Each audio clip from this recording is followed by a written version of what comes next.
أعوذ بالله من الشيطان الرجيم بسم الله الرحمن الرحيم ولله على الناس حج البيت من استطاع إليه سبيلا ومن كفر فإن الله غني عن العالمين صدق الله العظيم قال رسول الله صلى الله عليه وسلم قال من زار قبري وجبت له شفاعتي وقال رسول الله صلى الله عليه وسلم قال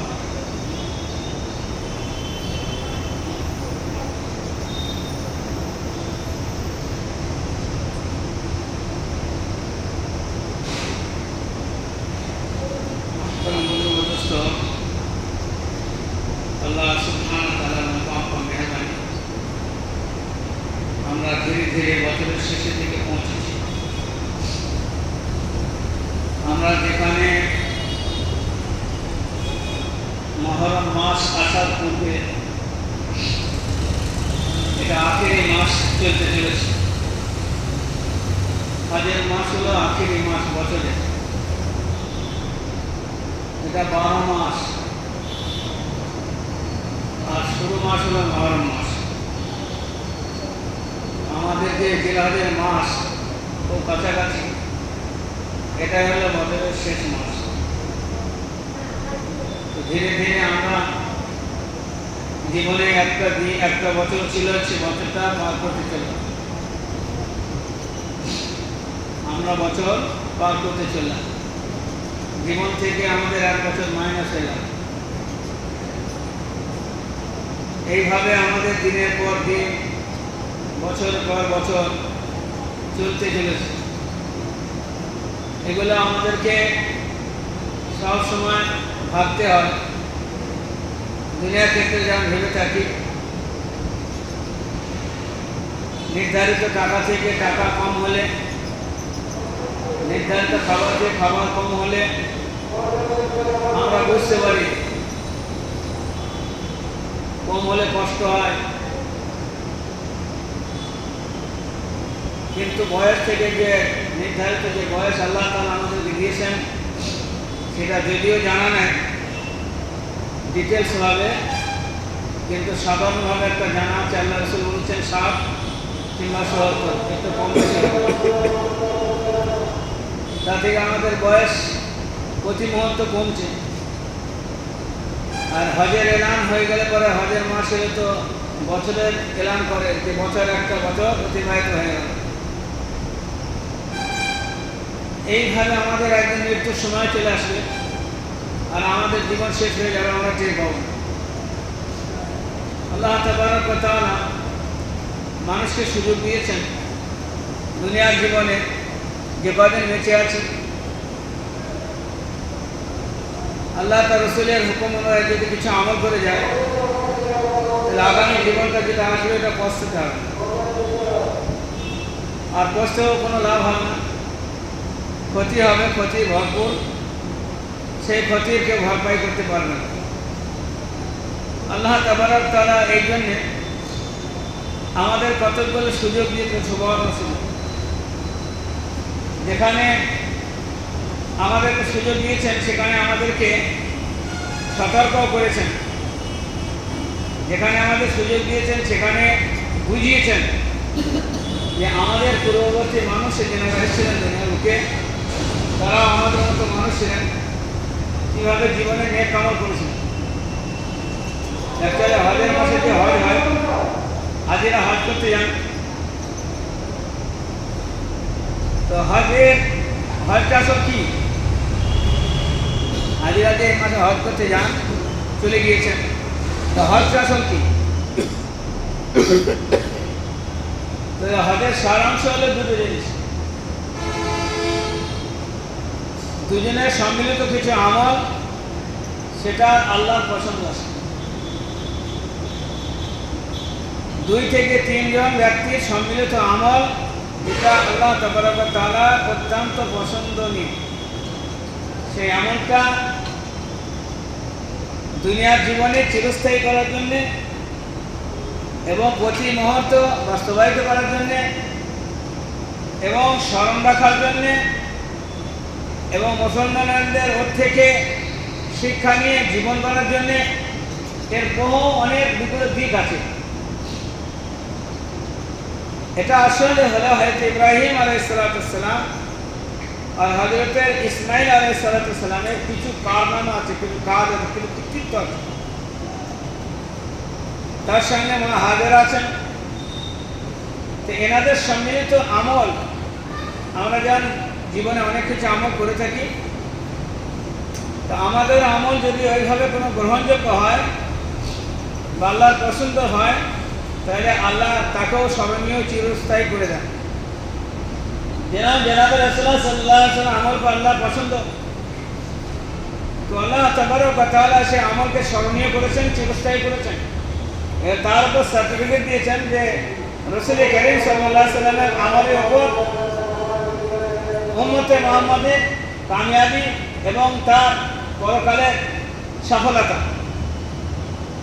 রাসূল করিম সাল্লাল্লাহু আলাইহি ওয়াসাল্লামের জীবন আদর্শটা পুরোটাই এখানে হযরত ইব্রাহিম আলাইহিস সালাম, হযরত ইসমাইল আলাইহিস সালাম, মা হাজেরা কয়েকটা আমল যেগুলো তুলে ধরা হয়েছে, আল্লাহ রাসূল সাল্লাল্লাহু আলাইহি ওয়াসাল্লাম সেটা করেছেন, উম্মতকে করার হক দিয়েছেন, কিয়ামত পর্যন্ত হবে তার নাম হজ। কিন্তু রাসূল করিম সাল্লাল্লাহু আলাইহি ওয়াসাল্লামের সার্বিক জীবনের নবুয়ত প্রাপ্ত সার্বিক জীবনের সমস্ত দিক আল্লাহ সুবহানাহু ওয়া তাআলা উম্মতের জন্য সফলতার কারণ রয়েছে। যতটা সে কম করবেন তার সফলতা ততটাই কম হবে, যতটাই পূর্ণাঙ্গ পরিপূর্ণতা দেবেন ততটাই তার পূর্ণাঙ্গ জীবন এবং তার পরিপূর্ণতার কারণে তার জীবন পরিপূর্ণভাবে সফলতা পাবে।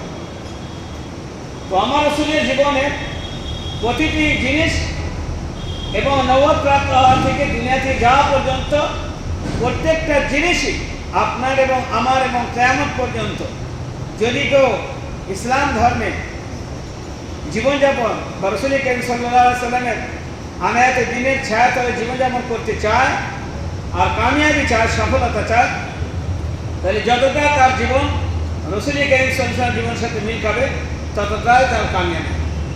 যদি 50% হয় তো 50% কামিয়াব, যদি 70% হয় তো 70% কামিয়াব হলো, আর যদি 100% হয় তো 100% কামিয়াব হবে, আর যদি 100% যদি বিফল হয় তো 100% সে নাকাম। তো আল্লাহ রাসূল সাল্লাল্লাহু আলাইহি ওয়াসাল্লাম যে জীবন আদর্শ আল্লাহ ওটাকে কবুল করে নিয়েছেন, পছন্দ করে নিয়েছেন আর অদ্বিতীয় বলেছেন, এছাড়া ভিন্ন কোনো রাস্তা সফলতা কামিয়াবি না। ঠিক হজের সময়তেও আল্লাহ তাবারক ওয়া তাআলা তার বান্দা এবং নবী হযরত ইব্রাহিম খলিলুল্লাহ, খলিল শব্দের অর্থ হলো দোস্ত, বন্ধু। হযরত ইব্রাহিমের বেলায় আল্লাহ সুবহানাহু ওয়া তাআলা খলিলুল্লাহ বলেন, আর বেটা ইসমাইলের জন্য আল্লাহ তাআলা জবিহুল্লাহ বলেন, মুসাকে কালিমুল্লাহ বলেন। তো মুসাকে কালিমুল্লাহ বলা মানে এনটাইম কথা বলতেন আল্লাহর সঙ্গে, যে আল্লাহর কালাম মুসা। তো ইব্রাহিম খলিলুল্লাহ এই জন্যে যে বন্ধু যা পছন্দ করেন এক বন্ধু তার সেটাই তুলে ধরেন, এটা হলো বন্ধুর পরিচয়। আল্লাহ সুবহানাহু ওয়া তাআলা খলিলকে খলিল এই জন্য বলতে ইব্রাহিম আলাইহিস সালামকে, যে উনি যেটা মনের মধ্যে চেয়েছেন বন্ধুকে রাজি করার জন্য সেটা পিছু হননি, তার জন্য যেটাই বলেছেন সেটাই। এ পর্যন্ত তার নূরে নজর রাখতে জিগার অনেক বয়স প্রাপ্ত হওয়ার পরে, বার্ধক্য অবস্থায় পৌঁছে যাওয়ার পরে যে একটি সুন্দর নিয়ামত আওলাদ সালেহ নেককার সন্তান যাদের ছেলে নাই, অনেক সময় তেনারা মায়ুস হন, কষ্টের সম্মুখীন হন, মনের মধ্যে কষ্ট আছে, সবর করেন, কিন্তু আসলে নিয়ামত বড় নিয়ামত। কিন্তু তারপরে সেই সন্তানকে আল্লাহ রাস্তায় এ পর্যন্ত উৎসর্গ করা, নিজের হাতে জবাই করা, এটা তো বড় কঠিন মামলা। তো এটাও যদি কেউ করে দেখান, তো এর থেকে বড় দোস্ত আর এর সাথে বড় ভালোবাসা আর এর থেকে বড় আন্তরিকার জিনিস পৃথিবীতে আর কিছু নয়, যেটা আল্লাহর জন্য উৎসর্গ করতে সক্ষম হয়েছেন হয়তো ইব্রাহিম আলাইহিস সালাম। সেই জন্য উনি আল্লাহর খলিল। জবিহুল্লাহ এই জন্যে যে আল্লাহর জবাই, হযরত ইসমাঈল আলাইহিস সালাম গুণবাচক নাম হলো জবিহুল্লাহ, এই মর্মে যে ওনাকে জবাই করতে হুকুম দেওয়া হয়েছিল আর উনি জবাই করেও দিয়েছিলেন। তো আল্লাহ তাবারক ওয়া তাআলা বললেন কদ সদ্দাকতা রুইয়া ইয়া ইব্রাহিম, आपने अपना ख्वाब को सच्चा कर दिखाए। हम तो ज़बान नहीं करने वाले थे, हम तो कुलूब की जांच करने वाले थे। नम्तहन अल्लाह कुलूबहुम, हम तो दिलों के इम्तिहान लेते हैं। इंसान के दिलों में क्या है हम उसको देखते हैं। इन्नमल अमलु बिन्नियत व इन्नमा लिकुल्लिम्रिइन मा नवा। इंसान की दिल में जो बातें होती हैं हम उन्हीं के ऊपर फैसला करते हैं। तो ये ज़बह करने की जो नीयत थी, ये बेटा को अल्लाह के रास्ते में ज़बह करने की पक्की और सच्ची नीयत थी और कर भी दिया, मगर अल्लाह ने बचा लिया। तो इसीलिए फरमाया फसद्दक़्ता रुया इब्राहिम, इब्राहिम आपने अपना ख्वाब को सच्चा कर दिखाए हैं। गोया कि आपने ज़बह कर दिया और मैंने उसको कबूल कर लिया। আপনি আপনার সন্তানকে আমার জন্য উৎসর্গ করিয়ে দিয়েছেন, এটা আমি ভাবিনি, এটা আমি দেখে নিয়েছি। ইন্নাল্লাহ লা ইয়ানজুরু ইলা সুওয়ারিকুম ওয়ালাকিন ইয়ানজুরু ইলা কুলুবিকুম। अल्लाह तबारक व तआला किसी के चेहरा देखकर, किसी को माल और दौलत देकर, खानदान देकर फैसला नहीं फरमाते। अल्लाह तबारक व तआला हर अमल को उनके कल्ब से देखते हैं, उनके कल्ब के अंदर ये अमल क्या है, किसके लिए है, जिसको नीयत कहते हैं। इसीलिए फरमाया अन्नासु कुल्लुहुम हालिक, अन्नासु कुल्लुहुम हालिक, हर इंसान बर्बाद है, প্রত্যেকটা মানুষ ধ্বংসপ্রাপ্ত। ইল্লাল আলিম, কিন্তু যারা আলিম তারা ধ্বংস নয়। তারপরে ফের বলছেন ওয়াল আলিমু কুল্লুহুম হালিক, প্রত্যেকটা আলিম সে ধ্বংস। ইল্লাল আমিলু, হ্যাঁ যদি তাদের মধ্যে আমল ভালো থাকে তাহলে তারা ধ্বংস।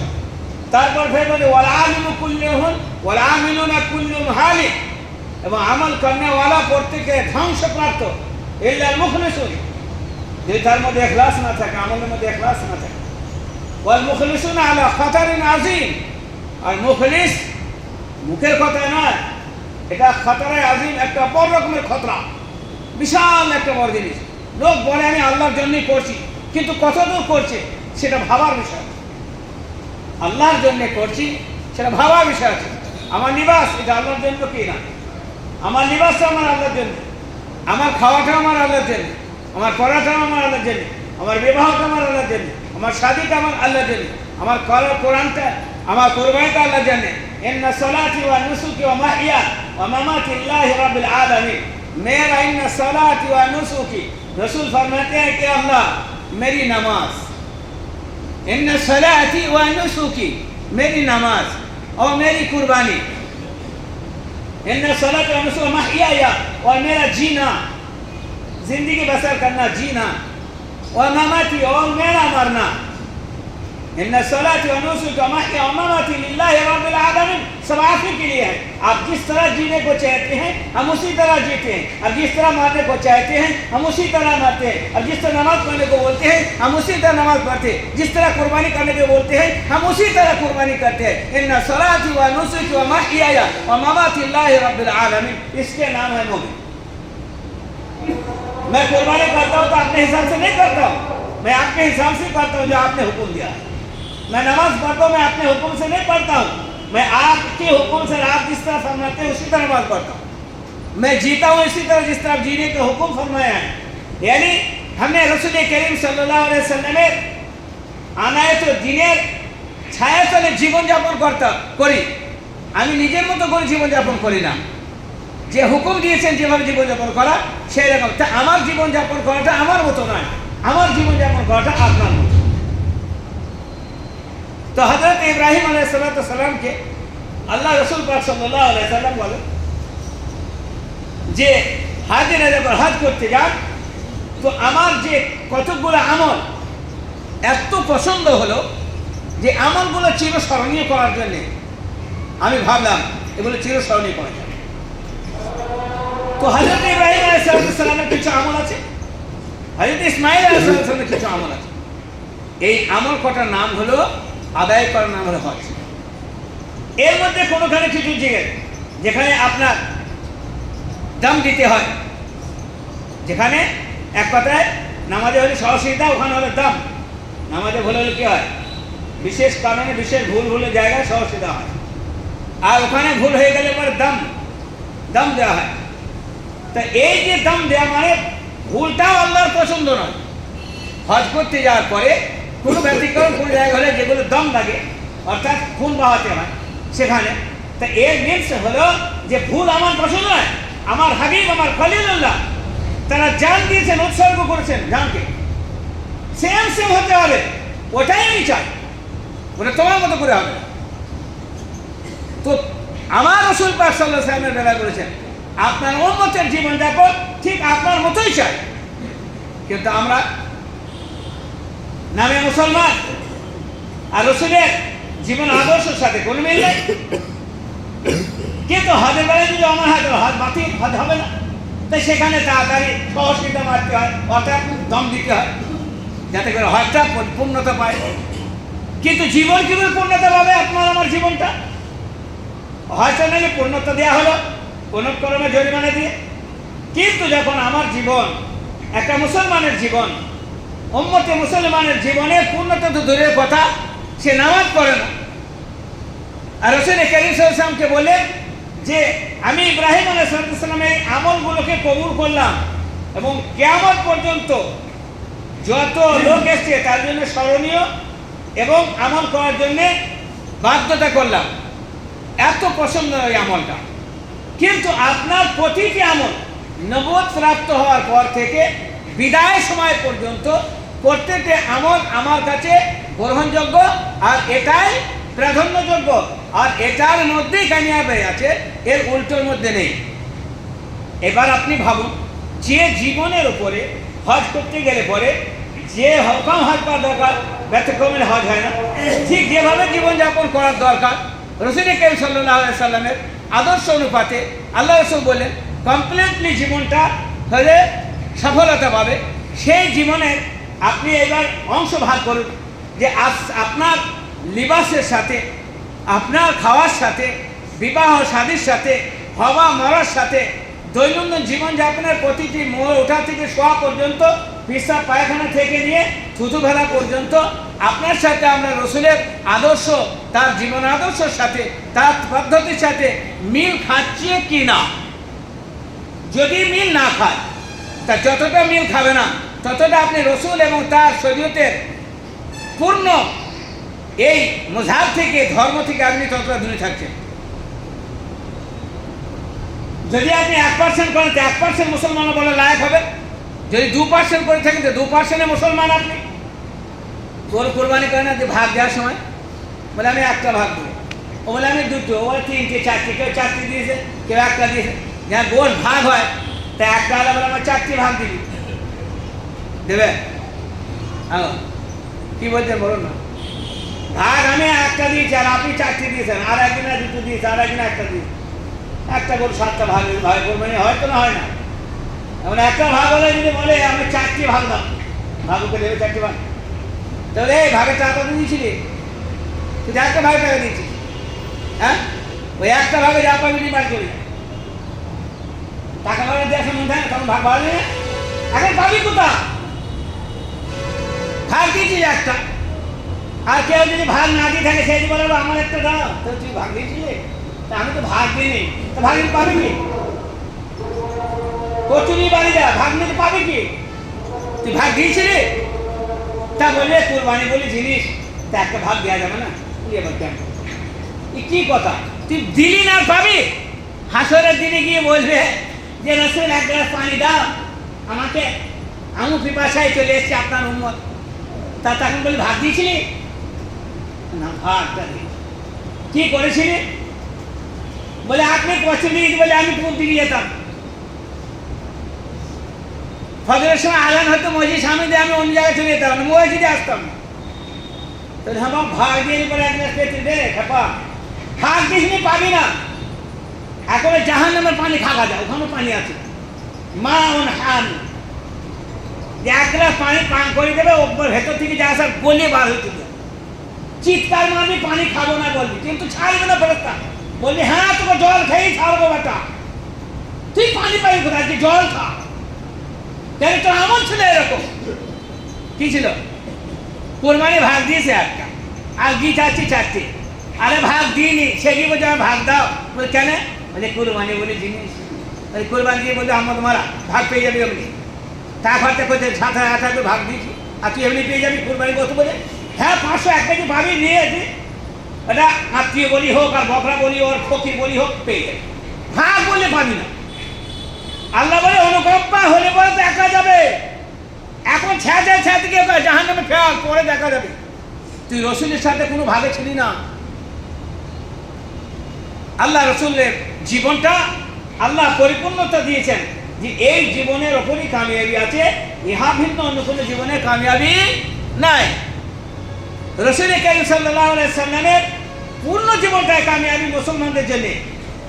আর আল্লাহ রসুল পাক সাল্লাল্লাহু আলাইহি সাল্লামকে বললেন, আপনার উম্মতকে বলবেন যে বছরে একবার যারা হজ করতে সক্ষম, যারা সামর্থ্য ব্যক্তি তাদের জন্যে, বাকি যাদের সামর্থ্য ব্যক্তি যারা নন তাদের ওপর চাপ নাই।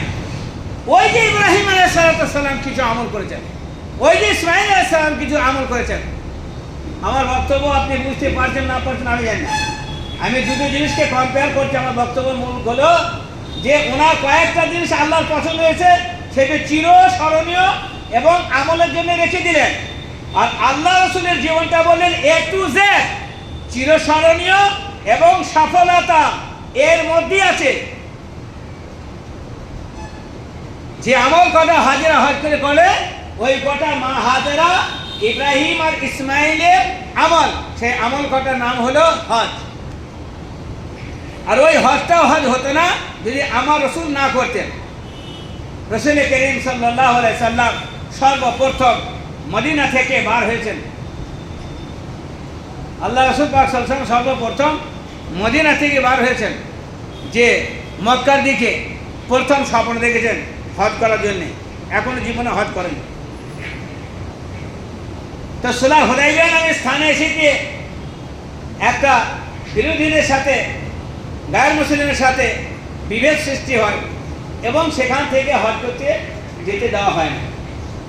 হযরত উসমান গনি রাদিয়াল্লাহু তাআলা আনহুকে আল্লাহ রাসূল পাক সাল্লাল্লাহু আলাইহি ওয়াসাল্লাম পাঠালেন, বললেন ওসমান আপনি কি ওদেরকে একটু বলান, ওদেরকে একটু বোঝান যে আমরা হজ করতে এসেছি মাত্র, কেবল আমরা কিছু এখানে ঝগড়া গণ্ডগোল ফেতনা ফাসাদ আমক কমক কিচ্ছু করতে আসি, কেবল হজটা করবো চলে।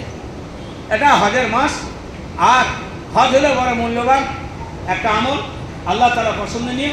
ইসমাঈল ইব্রাহিম আলাইহিস সালাম সম্মিলিত কিছু আমল আছে, সেই আমলগুলো আমরা করে চলে, আমরা এখানে চলে গেছি, এখানে থাকবো, কিন্তু বলে না হবে। হযরত ইব্রাহিম আলাইহিস সালামের যে আমলগুলো উনি যে করতে চায়, আল্লাহ রাসূল করতে চায়, তাহলে এবার হবে না, অন্য সময় দেখা যাবে, এখন ফিরে যায়। কিন্তু ওসমান আপনি চলে এসছেন, ওসমান বড় পয়সাশালী লোক ছিলেন, হুজুর দামাত ছিলেন জামাই, আপনি যদি চান তাহলে হজ করে দিতে পারেন, আপনার যদি ছাড়ে প্রভাবী মানুষ আপনি একটা বিশাল বড়। তো হযরতে ওসমান রাদিয়াল্লাহু তাআলা বললেন হজ আমি করবো, এটা কেমন করে? বলে না, আপনি এসছেন যখন, আপনি হজের যে আমলগুলো মোটামুটি আপনি করে গিয়ে চলে যেতে পারেন, কিন্তু ওনাদেরকে বা আল্লাহ রসুলকে আমরা এখানে আসতে দেবো না, হজ করতে দেবো, পরে দেখা যাবে। হয়তো ওসমান যে কথাটা বলেছিলেন সেইটা বলছে, ওই হজটাও যদি আল্লাহ রসুল না করতেন তাহলে আমাদের ওপর করা হতো না। আমরা যারা সামর্থ্য রাখতে ছিলাম তাদেরকেও বলতেন আল্লাহ তাআলা, বা করা যেত না। আল্লাহ রসুলরা করেছেন। ওসমান রাদিয়াল্লাহু তাআলা বললেন, আরে দেখো যে আমল রসুল প্রথম করবেন সেই আমলটা আমাদের জন্য করা, যেটা আল্লাহ রসুল আমল করবেন না সেটা উম্মতের জন্য করা মানা আছে, সে আমলই হবে না। আমার হজ কি করে হবে? আমার রসুল যে হজ না করে, রসুল প্রথম করবে তারপরে আমি করবো, সেটা আমল হবে। আর রসুলের আমলগুলো আমি আমল করবো, সেটা আমল হবে। রসুল কোন আমলটা করেননি আর আমরা যদি করি সেটা আমল হবে না, শরীয়ত হবে না, সেটা ধ্বংসের কারণ হবে। সুতরাং তোমার এই হজকে আমি অবজ্ঞা করি। রসুলের আমল ভিন্ন কোনো আমল নয়। আর রসুল যে আমল করতে মানা করছে, না করাটা আমাদের জন্য, আর যেটা করতে বলছে করাটা আমার জন্য হচ্ছে দিন। চলে তো এই আমল আমার রসুল করেছেন, সেই সূত্রে ওই আমলটা আমাদের জন্য বড় একটা আমল, হজের আমল। তাই সামর্থ্য ব্যক্তিদের জন্য অবশ্যই সামর্থ্য করা, যাদের এখানে থাকাকালীন, ইন্ডিয়ায় থাকাকালীন, যে যেখানে যে দেশ থাকে, যাওয়া এবং আসার খরচা বহন করতে পারবে, বর্জন করতে পারবে, বাড়িতে সেই পিরিয়ডে কোনো অসুবিধা হবে না, এতটা সামর্থ্য ব্যক্তিদের জন্য হজ ফরজ। কোরবানি ফরজ কার ওপরে? সামর্থ্য ব্যক্তিকে, যার ওপরে 52.5 ভরির উপর দাম কিংবা তার অর্থ যদি সমসম কালে চলে আসে, তার জন্য কোরবানি দেয়া ওয়াজিব। কোরবানি দেয়া ওয়াজিব। সমসম কালের মানে হলো যে কোরবানি হয় 3 দিন। 3 দিন যে কোরবানি হয়, সে 10, 11, 12, ওই 3 দিনের আসর মাগরিবের আগে পর্যন্ত কেউ যদি সামর্থ্য ব্যক্তি মধ্যে পড়ে যায়, অর্থাৎ 52.5 তোলার উপর দাম তার কাছে হঠাৎই করে চলে আসে, তাহলে পরে তার উপর একটা ভাগ কমসে কম দেওয়া ওয়াজিব, বা একটা বকরা দেওয়া ওয়াজিব, বা একটা ভেড় দেওয়া ওয়াজিব। আর যদি জাকাতের মশলা জিজ্ঞেস করেন, তাহলে একটা বছর অতিবাহিত হতে হবে। জাকাতেরও এই মশলা 52.5 ভরির উপর যদি কারোর দাম কিংবা এতটা সামর্থ্য ব্যক্তি হয়, তার জন্য জাকাত ওয়াজিব। কিন্তু তার উপর সাল গুজরানোর পরে আগে ভাগে তার উপর ওয়াজিব হবে না। কিন্তু কোরবানির ক্ষেত্রে যদি সেই দিনই চলে আসে, আর এখনও কোরবানির সেই 3 দিনের মধ্যে এখন সময় আছে, তার কাছে কিছু ছিল না, এমতো অবস্থা হঠাৎ করে চলে এসছে, এতটা মালিয়াতের ক্ষমতা, তার জন্য একটা ভাগ দেওয়া আছে। সেই জন্যে আমরা কোরবানি দেবো আল্লাহর জন্য, কোরবানি দেবো আল্লাহর জন্য, যেভাবে দেওয়ার কথা সেইভাবে দেবো। যাদের ওপর ওয়াজিব নাই তাদের দিলে নফল হবে। কিন্তু যারা আমরা নামাজ পড়ি না, যেটা আমাদের ওপর ফরজ, এহতেমাম করে না নামাজে, তারা যদি কোরবানির এহতেমাম করে আর কোরবানি দিয়েই দেয়, তাদের ওপর ওয়াজিব নাই, তারা যদি দিয়েই দেয়, তা একটা নফলে সব পাবে, সব ওখানে আছে। কিন্তু এটা এরকম হবে, কেমন বলবো, এটা যে গাছের গোড়া কেটে ওপরে পানি ঢালা, নামাজ ফরজ ছিল আদায় করলে না, তাইলে গরুটা যে অত জবাই করছে কি উদ্দেশ্যে করছে? ও নিশ্চয় গরুর গোস্ত খাওয়ার জন্যই করছে। এ একটা খ্যাপা হবে, পয়সা বরবাদ করছে, গোস্ত কিনে খেতে পারবে না সেই দিন, তাই মান সম্মান বজায় রাখার জন্য কোরবানি দিচ্ছে। যার নামাজের এহতেমাম নাই আর কোরবানি ওয়াজিব নাই, সে কোরবানি দেওয়ার তার অত চোটটা কিসের অত লালি? যখন সে এত পয়সায় তার জান, পয়সা প্রিয় মানুষ আমরা, আর একটা গরুর ভাগ 8,000, 10,000, কে একটা গরু কোরবানি করলে 40-45,000, 40 টাকা খরচা করে সে যখন কোরবানি করছে, আর যেদিন করছে সেদিনকার ফজর নামাজ সে পড়েনি, ঘুম থেকে উঠে কোরবানি দিয়ে দিলে, কোরবানি ওর দেওয়া দরকার ছিল, ছুরিটা ওর করা চাইলে বুঝতে পারছে যে কতটা ঠেলা। পয়সার কোরবানি হয়, তোকে কোরবানি দেওয়া হবে, ইসমাইল ইসলাম বলছিল যে ছেলে কোরবানি দিতে, ও তোরা তখন তার ঘুম ভেঙে পালাতে ছুটতে হবে, গরু বলা বলে সস্তা নেয়, তাই কোরবানি করতেছি। তুই সকালে ফজরটা নামাজটা পড়েছিলি? হ্যাঁ বাবা, ফজর নামাজটা পড়া ফরজ আইন ছিল, জোহর পড়া ফরজ আইন ছিল, আর কুবাতি জোহর ছেড়ে দিলে, ছিটমে ধুতি আসর কামাই করে দিলে, ফ্যাঁকড়া বার করতে করতে মগের ছেড়ে দিলে, এই নিয়ে ঢোল হয়ে শুয়ে পড়ে সব কামাই হয়ে গেল। কি আমার কোরবানি হলো? এটা গোস্ত খাওয়া হলো, শকুরের মতো ছেনাচিরি করা হলো, এটা কি কোরবানি হলো? হ্যাঁ, এই সমস্ত আনুষঙ্গিক যেসব যে আবর্জনা জঞ্জাল, এগুলো থেকে সরে আসি, বুঝতে শিখি কোনটা আসল কোনটা নকল, কোনটা আগে কোনটা পরে, কোনটা কি ডিমান্ড কোনটা কি মূল্য, এগুলো না বুঝে সুঝে কোরবানি করে যাচ্ছে। কেঁচা মেরে কোরবানি দিচ্ছে, ঘেরে কাঁচা মেরেছে কোরবানি দিচ্ছে, আর সন্ধে পর্যন্ত ঘেমে তোল ঘাম হার মাথা শিখমে দিয়েছে, এখন নামাজটা পড়া হয়নি গো, এসব কোরবানি ঝামেলা চলছিল বলে। হ্যাঁ, তা তুই মর, নামাজ পড়া বাদ দিয়ে কোরবানি গোস্ত খেয়ে মর, নামাজ পড়া বাদ দিয়ে কোরবানি। হ্যাঁ, এটা কোরবানি হচ্ছে, এটা আমল মারা হচ্ছে। এই জন্য কোরবানির নাম হলো এটা যে তার কোরবানি আগে হবে, নামাজ ওয়াক্ত মতো হবে, নামাজ ওয়াক্ত পরে হবে। কোরবানি তো একবার বাজে বছরে, আর দিনে নামাজ 5 বার ফরজ, তার হোশ রাখা দরকার। সেই জন্যে আমরা এই সমস্ত জিনিসগুলো দেখে খুব সতর্ক তা অবলম্বন করব। আল্লাহ বুঝার তৌফিক দান করুন। কারোর ওপরে কোনো বিদ্বেষমূলক বা ঘৃণাজনক কথা বলার উদ্দেশ্য কসম খোলা থাকে না, শুধু জাতিকে বোঝাবার একটা চেষ্টা করি কেবলমাত্র যে আমাদের আগে কোনটা পরে কোনটা, কোনটা কীভাবে করা দরকার, এই থিওরিটা জেনে করা কতটা ভালো। এখনও সেই আদিম যুগের মতো জিতা পূজা সেইটা করা, এটা কখনো করবেন না। আল্লাহ আমাদের সকলকে বোঝার তৌফিক দান করেন। ওয়া আখিরু দাওয়ানা আলহামদুলিল্লাহ।